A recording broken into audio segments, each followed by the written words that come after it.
Okay, so Dr. Warner, tell me, how did you end up at UT and what keeps you here? What do you like about this place? That's a great question.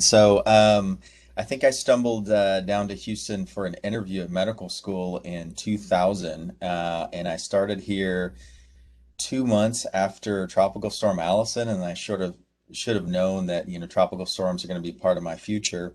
So then I started medical school here in 2001, and I've sort of stumbled around between medical school, residency with internal medicine, being a chief resident, being a hospitalist, being a fellow, and now being in the division of pulmonary critical care for it's been about 20 years for that journey, and at every step of the way it's really the people that have kept me here, and so those relationships that I made at each level made me want to join the faculty and made me want to get back and be in education, and so that's my journey. And what's your interactions now with the residents? How much time do you spend with them and on what services? So truthfully, my interactions are a little bit less now than they used to be, but I really see the residents in probably three contexts. I see some of the internal medicine residents in my pulmonary continuity clinic with fellows. I see some of them in the CCU, so in the cardiac care unit, I'm a critical care consultant, and then in the MICU. And so obviously we've had increased MICU exposure during the pandemic as it goes on. But certainly, we've seen residents in those three places, and that's where I continue to interact with them. How would you describe a UT resident? What do you like about them? So the residents, so I'm always impressed with the thoughtfulness and the dedication to patient care. Uh, Very hardworking, but also, a lot of personality and fun-loving folks. Have to say during the pandemic, we've had a lot of fun on rounds, and so there's a lot of laughing in the midst of some really, really difficult patient situations. And I think that definitely lightens the mood and makes it a little more bearable. And you were a resident here, so what are some of your favorite memories from residency all these years later? What are the things that have really stuck with you? I remember just having some crazy experiences during residency. I remember the first time I did an arterial blood gas, and I remember the first time that I went to a code, and I remember my first ICU experience at the county hospital. And so, as you guys continue to do today, we spend a lot of time at LBJ and Memorial Hermann, and so I feel like I have all sorts of fun experiences in all the different units. And as Memorial Hermann's grown and things have moved around, I have a lot of great experiences back then. And I spent, Hurricane Katrina, Rita, Ike. I spent a lot of hurricane situations in the hospital doing ride out coverage and things, and all of that. We managed to have some fun during that time. You mentioned our hospital partners. How would you describe each of those hospital partners, LBJ, Memorial Hermann, and the experiences that our trainees can have there? Well, certainly. So, in view of the fellowship, we have five training sites, and I think the residents don't necessarily go to all those sites. Our big university hospital, Memorial Hermann, is a really high acuity, high volume situation. And I think for the residents, it's great to see all of the specialty care and all of the referrals and things that come in, and that really gives that heightened experience. LBJ is the community experience, the county hospital, and so obviously during COVID and even before, it's been a very interesting experience. You just get to see really advanced pathology, and there's just a different level, a different feeling of the diversity and the different patient populations and indigent care. Our fellowship also goes to MD Anderson, and I know that the residents have some interaction with MD Anderson. I think MD Anderson's great, and it's a very different environment than the other two.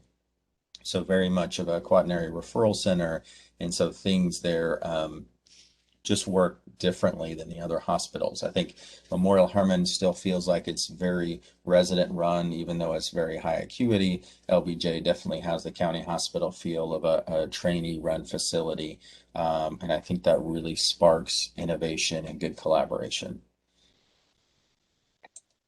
And then how would you describe the division of pulmonary and critical care medicine? What are the scholarly opportunities available and sort of the academic mission of your division? Oh, certainly. So our division, so pulmonary and sleep and critical care Each division has a fellowship within there. Under the Division of Critical Care is where our 24 fellow pulmonary critical care fellowship lives. And really, I think that what our mission is to be involved at every level of education. So we're involved in the first year of medical school, we're involved in the third year, we're involved in some clerkships, we're the course directors for the critical care course for fourth year students. In the residency, obviously, we see the residents in multiple medical ICUs at both LBJ and Memorial Hermann, as well as the CCU. And so we're involved in hands-on education and curriculum development there. And we also participate in the ambulatory pulmonary series and some of the didactics that you all invite us to every year. And we get to do some procedural teaching and things.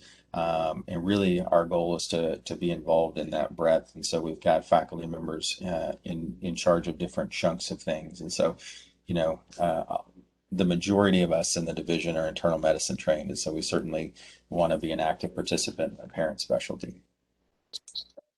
What advice would you give to an applicant to internal medicine who's also interested in pulmonary and critical care fellowship? What do you think they should look for in a residency, and what should they do once they start? Okay, great question. So I think number one is internal medicine is the basis for everything that we do. And so when I went into internal medicine training, I wanted to be in multiple settings and see a diverse group of patients. And so I wanted to have those different things. And so when I looked at different places around the country, we had that a university hospital, county hospital, VA experience, and the quaternary referral center. And we had all of those different settings. And so as an internal medicine doc, that's what I wanted. I wanted that diversity. And I think the same thing applies in fellowship. I think one of the things that we run into every year is residents who come into residency looking at fellowship. And my biggest advice would be to slow down, right? Enjoy each step of the way and learn each of those specialty nuances that you need to learn. And so be a good internal medicine doctor, and then you'll be a good specialist. And then let's see, why don't you tell me a little bit about yourself outside of the hospital? What do you like to do in Houston? What, yeah, tell me about any interesting hobbies you might have. Okay, so I was going to say hobbies were really spending time with family and traveling, and will say that we've done tremendously less traveling since the pandemic. I have a daughter who's in school, and we have grandparents nearby and things like that. So we do a lot of family and friends kind of activities. We're out in our neighborhood. We like to be outside. We love college football and things like that, and so this is the time of year for that for sure. And so I think, for the last year and a half, everything's just looked different. And so I think we're looking to a place to get out and do all the things that we used to do. But I think the importance of family and friend connection outside of the hospital to have support systems. So yeah, even in non-COVID times, you really need to have those connections and support to be able to watch movies and go outside and swim and pursue all of those things that make you feel like a well-rounded human being. How would you describe our institution's response to COVID? I mean, have you felt supported during this time? Do you think the residents and fellows have felt supported during this time? I think so. I think I remember the beginning of 2020 that this was kind of this new thing that we were hearing about. And I feel like initially our response was sort of our disaster response to, hurricanes and different emergencies we've had over the last decade or so. And so as this started ratcheting up, we dramatically changed our platform. And I think the entire institution sort of bought into that. And I think during the pandemic, the enduring part of this has been, our fellows and faculty and the internal medicine group, the faculties and the residents, we've all really been on the front lines doing this sort of staring the enemy in the face kind of hands-on work. And I feel like the institution's responded. We've had some great input from everyone from case management to patient relations and hospital administration and the community. And then really the institution at the medical school, really other departments and graduate medical education, everybody sort of buying in and figuring out what they can do to help. And so I feel like, we've been offered any number of resources and encouragement and counseling and all kinds of things. And I think that you know, it's been a growth process for everybody, but I feel like we've been supported, and I feel like we've also sort of learned how to adapt, and we've adapted how we communicate, and we've adapted using text messaging platforms, and we've adapted to virtual conferencing and all kinds of things that we didn't really know how to do before. Um, but I think we've developed some resilience strategies to be able to push through this. Is there anything that you wanted to say that I've forgotten to ask you? Anything that I've missed? Okay. I think one of the great facets of our facility is really the diversity of the group. So I think what you see is diverse patient populations, diverse hospital partners, and we're in an incredibly diverse city. You know, I have the thought, and we're trying to put some data towards this, that we have one of the most diverse divisions and departments in the country.